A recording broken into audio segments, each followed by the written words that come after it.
श्री शिवाय नमस्तुभ्यं भक्तों। श्री शिव महापुराण विद्वेश्वर संहिता का 11वां अध्याय शीर्षक है शिवलिंग स्थापना।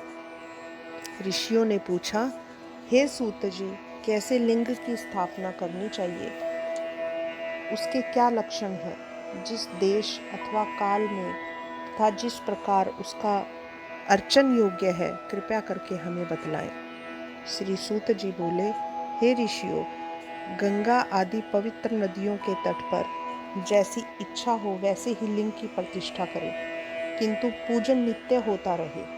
पृथ्वी संबंधी द्रव्य, जलमय अथवा तेजस अर्थात धातु आदि से बना हुआ जैसी रुचि हो वैसे शिवलिंग का रोपण करें। चर मूर्ति बनानी हो तो छोटी बनाएं, अचर बनानी हो तो बड़ी बनाएं। शिवजी के लक्षणों से संयुक्त सिंहासन पर मूर्ति को पधराएं। मिट्टी, पत्थर और लोहा आदि के सांचे से इन्हीं धातुओं का 12 अंगुल का शिवलिंग उत्तम माना गया है, उत्तम होता है। यदि इससे न्यून होगा तो न्यून फल देगा। अधिक उंगल का होने से कुछ दोष भी नहीं है। लिंग या बेर यानी कि बेर यानी मूर्ति दोनों ही पूजा शिवपद को देने वाली है। यदि कोई नियम पूर्वक शिवजी का दर्शन करता है तो उसे भी शिवलोक की प्राप्ति हो जाती है।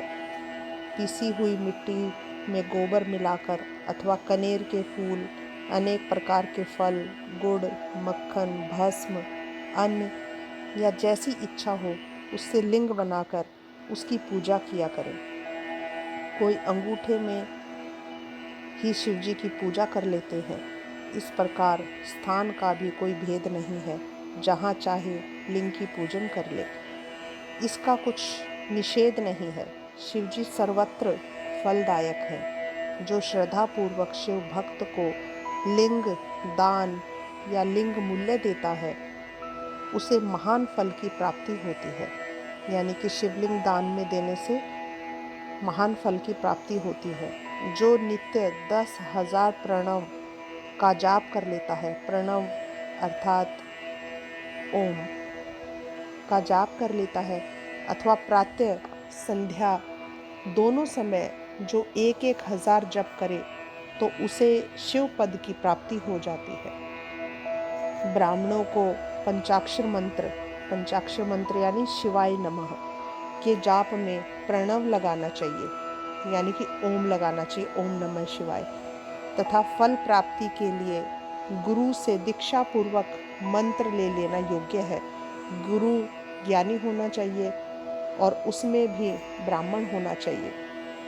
ब्राह्मण को नमः शब्द पहले बोलना या लगाना चाहिए। अन्य वर्ण मंत्र में नमः शब्द अंत में कहें। स्त्रियां यथाविधि अंत में नमः शब्द लगावें, यानी कि शिवाय नमः। ब्राह्मण की स्त्री नमः पहले लगावे, नमः शिवाय।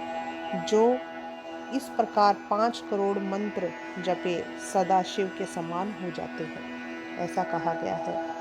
1, 2, 3, 4 करोड़ जपे तो ब्रह्मा आदि देवताओं का पद पा सकते हैं। यदि इस प्रकार जप और पूजा का क्रम चलावें तो नित्य 1-2 ब्राह्मण को भोजन अवश्य करवाएं। यदि कोई ब्राह्मण नित्य प्राय 1008 गायत्री का जप करे या नित्य वेद मंत्र सूक्त को जपे तो वह शिव पद को पावे, ऐसा कहा गया है। ओम इस मंत्र को 1000 बार जपे तो उसके सब मनोरथ पूर्ण हो जाते हैं। विद्वान को चाहिए कि वह आमरण शिव क्षेत्र में निवास करे। जहाँ कहीं मनुष्यों द्वारा लिंग पधराया होता है वहाँ 100 हाथ तक पुण्य क्षेत्र कहलाता है। इतनी बड़ी महिमा है शिवलिंग की।